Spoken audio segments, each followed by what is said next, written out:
Lord of the Mysteries. Chapter 615. Grayish-white Fog. While Miss Justice was doing the greetings, the hermit Katla maintained her silence, as she observed as she did before. She didn't involve herself in matters, as though she was an outsider at this gathering. She watched as Miss Justice and Miss Magician conjured their Roselle diary pages to pay off their previous debts.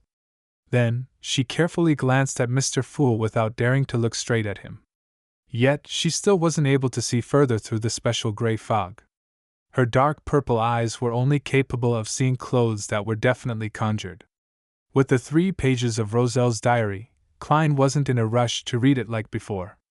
After all, he had already interacted and used a Grade 0 sealed artifact and knew what a uniqueness of a Beyonder pathway looked like. He had even intimidated such a divine artifact, so he believed that regardless of Emperor Roselle's content, there was nothing that could shock him greatly. Unless he was given a demoness blessing by some powerhouse with a unique ability, and temporarily became a woman. Klein joked inwardly as he surveyed the long bronze table in interest. And Ma'am Hermit's curiosity is different from Miss Justice and Company's. She pays great attention to the matter of Roselle's diary? Klein retracted his gaze and took note of this discovery. Then, he casually read the yellowish-brown goatskin. April 22nd. We plan on entering, to explore the abyss. April 23rd.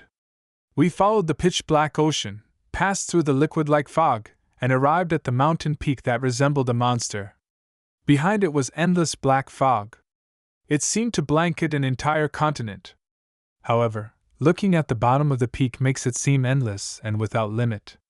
I had joked with Edwards that if I were to commit suicide by jumping off that cliff, I might never fall to the ground, forever in a state of falling. Upon seeing this, Klein nearly pricked up his brows. He couldn't believe that Roselle would dare to organize his own knights and sailors to explore the periphery of the region after seeing the abyss. Isn't he afraid of dying? Legend has it that it's a place that can corrupt everything, causing all life to perish. At this stage, Roselle definitely hadn't reached Sequence 4, and he wasn't a demigod. He was at best a Sequence 5, or even lower. If it were me, I definitely would have turned the boat around and reported it to the church. In that instant, Klein gained a deep understanding of the huge difference between him and Roselle. In addition, Roselle's description of the abyss's periphery had reminded Klein of the mysterious stone doors of Amon's mausoleum. A similar scene had appeared after the Church of Steam and Machinery's Archbishop Horemic's puppet made contact with it. I wonder what Roselle discovered there. At the very least, he didn't die from his exploration. He still had an exciting life after that. Klein moved his gaze down and read the remaining content on the diary page. April 24th. We proceeded down the peak in an attempt to probe deeper. The thick black fog is biting cold, as though it can erode flesh and the soul. Haha, luckily, the Dark King I'm on board has certain items that resist this corruption, or I'll suspect that me and my Knights of the Apocalypse will become members of Farron's, Undead Legion. It's very quiet, and we didn't discover anything. April 25th. We saw devils, but they were in the form of rotting corpses. Behind the black, jagged mountain, below a slush-filled opening that one cannot call a path, there were different devil corpses that were either in normal or unimaginable places. It was as though they had all been killed at the same moment. April 26th. Either corpses or silence. There's no end up ahead. The items on the Dark King has begun to show signs of corruption. I've seldom had fear over the past few years, but here, that fear of the unknown is like an invisible hand that clasps my heart tightly. I have to leave. I have to return. I can't stay here any longer. What happened after this? Emperor Roselle was very successful in escaping the abyss's periphery, or did he encounter something else? What does the abnormality over there symbolize? An intense battle? Klein subconsciously had some sense of anticipation as he flipped to the second page, only to be let down that it wasn't connected. May 8th. My beloved Bernadette is almost 2. The older she grows, the more likable she is. She's indeed a young lady who doesn't let down the excellent genes of her mother and I. Hearing her clearly call me daddy and seeing her bubbly figure, I suddenly felt a sense of satisfaction. Ever since I transmigrated to this world, I've done many things. I can say that some aren't honorable, but I've not felt any shame about it, nor have I ever regretted it. On the one hand, this has to do with me finding it very difficult to curb my desires, making it easy for me to be influenced by my environment. I have to thank fate that I've not met a desire apostle from the devil pathway. According to the records, I would definitely succumb to beyonders of this sequence. I might even be instantly killed.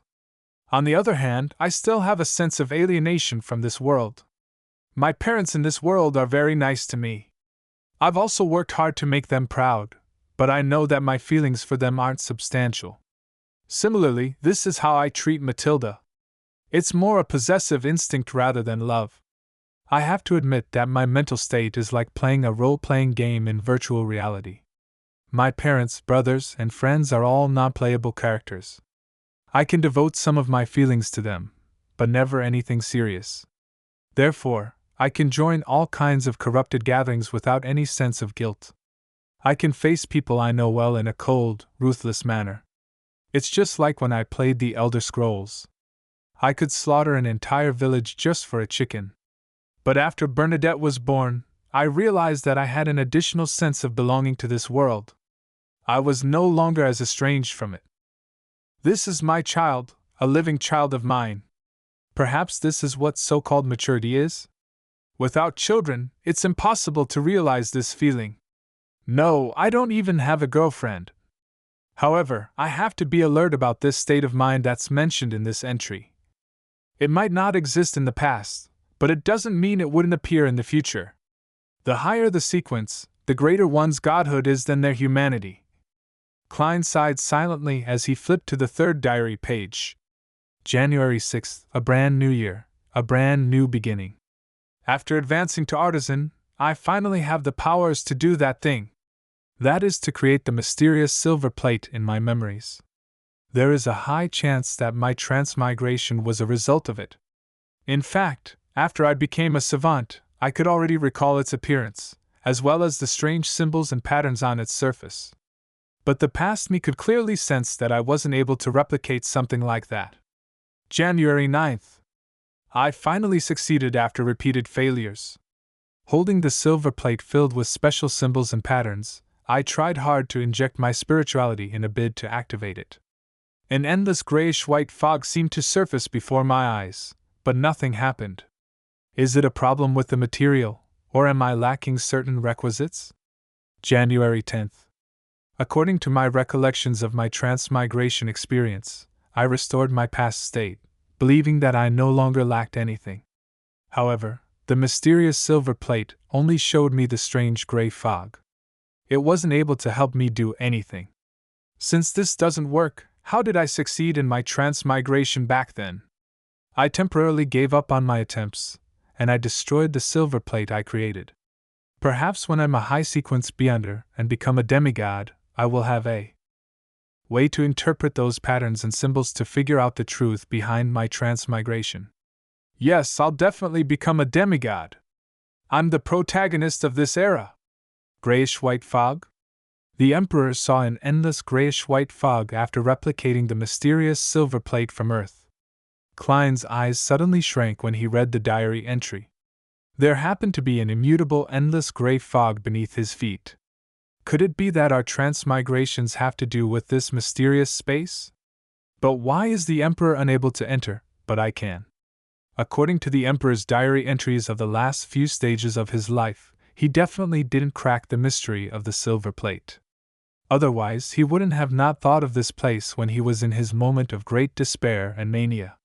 He wouldn't have not used this place as his crutch. Klein raised his head as his gaze landed outside the ancient palace. He recalled that deep in this mysterious space, there was a staircase of light that seemed to lead to heaven. It seemed to correspond to his sequence. The staircase appeared to be built for giants, and its destination was the gray fog which seemed to support something that stood in midair. The secret of our transmigration lies there? Klein made the diary pages in his hand vanish before he leaned back into his chair and said with a normal tone, You may begin. Derek originally wished to bring forward his request to purchase the Sequence 6 potion formula after Solar High Priest, but Elder Lovia's release made him temporarily abandon his plans. He couldn't wait to mention everything that had happened, wishing to obtain the necessary guidance. Considering how this was still the transaction segment, he held back his desire as he waited in silence. There's something on Little Son's mind. Something unexpected happened in the City of Silver? Audrey thoughtfully retracted her gaze and similarly didn't request to purchase anything. At this moment, Alger surveyed the area and voiced out, I need the potion formula of Ocean Songster.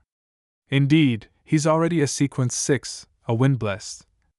Isn't he someone from the Church of Storms? Why is he looking for the Ocean Songster's potion formula elsewhere? Obtaining it internally from the Church is a lot easier. He has secrets he wishes to keep from the Church of Storms, or was he just pretending to be someone from the Church of Storms? Katla instantly had many theories as she gently took note. I can help you take note. Upon noticing the hermit's response, Alger asked, Ma'am, is there anything you need? I can search for clues ahead of time, so as to trade for the potion formula. 1. Author's note, a meme involving Dark Souls 3. Farron's Undead Legion, also known as the Abyss Watchers, who were corrupted by the Abyss.